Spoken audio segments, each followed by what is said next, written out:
Welcome friends. स्वागत है आपका मेरे YouTube चैनल पे। नेक्स्ट पार्ट्स ऑफ स्पीच का नेक्स्ट पार्ट्स 6 नंबर पे। अभी आपने 5 नंबर पे पढ़ा था एडवर्ब, 6 पर प्रीपोजिशन। प्रीपोजिशन का हिंदी रूपांतरण यानी हिंदी में इसका अर्थ संबंध सूचक अव्यय, संबंध सूचक अव्यय होता है। इसका इंग्लिश में डिफिनेशन देखते हैं। A preposition is a word that show the relationship between a noun or pronoun and other word in the sentence. It usually indicate direction, place, time, pause, manner और इंस्ट्रूमेंट्स। यानी कहने का मतलब यह है कि प्रीपोजिशन यानी संबंध सूचक वह शब्द होता है जो यह बताता है कि नाउन और प्रोनाउन के बीच में रिलेशन, संबंध स्थापित करता है। ठीक है, दूसरे वर्ड से, दूसरे शब्द से, अनदर वर्ड यानी दूसरे शब्द से किसी भी सेंटेंस में। ठीक है, जैसे प्रीपोजिशन के बहुत सारे उदाहरण देखिए यहाँ पे दिए गए हैं। On, to, at, under, in, with, over, between, etc और भी बहुत सारे प्रीपोजिशन के उदाहरण हो सकते हैं। आप अपने डेली लाइफ में हमेशा प्रीपोजिशन का यूज करते हैं। इसके माध्यम से ही आप बहुत सारे वाक्य अंग्रेजी में या हिंदी में बोलते भी हैं। जैसे देखिए हिंदी में समझते हैं इसका। संबंध सूचक अव्यय यानी प्रीपोजिशन वह शब्द होता है जो संज्ञा यानी नाउन या सर्वनाम यानी प्रोनाउन का संबंध वाक्य के अन्य शब्दों से स्थापित करता है। यह बताता है कि कोई वस्तु कहाँ है, किसके साथ है या किसके अंदर है। ठीक है, मतलब ये वस्तु की स्थिति बताता है या कोई भी चीज हो।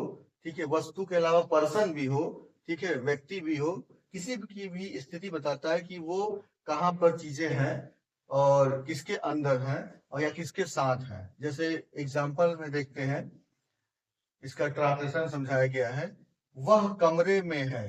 ठीक है, तो वह कमरे में है, इसका मतलब कि वह कहाँ पे है, उसकी स्थिति कहाँ है, कमरे में है, उसका स्थान कमरे में है। ठीक है, कि वह कमरे में है।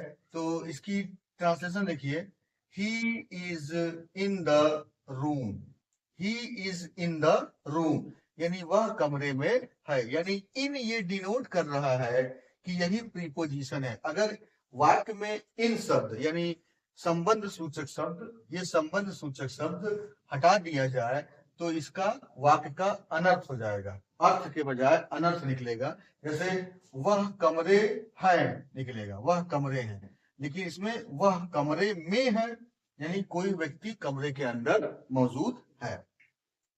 तो ये बहुत बड़ा इसमें पॉइंट है। ठीक है, अगला देखिए, ये अक्सर बहुत से स्कूलों में या आप डेली अपने लाइफ में बोलते हैं, किताबें मेज पर हैं, books are on the table. ठीक है, books are on the table यानी किताबें मेज पर हैं। नीचे नेक्स्ट सेंटेंस, ये अक्सर आप लोग भी अपने घर में यूज करते हैं। जूते पलंग के नीचे हैं, जूते पलंग के नीचे हैं। Shoes are under the bed यानी जो जूते हैं वो पलंग यानी बेड के नीचे हैं यानी अंडर। ठीक है, ये शो कर रहा है प्रीपोजिशन।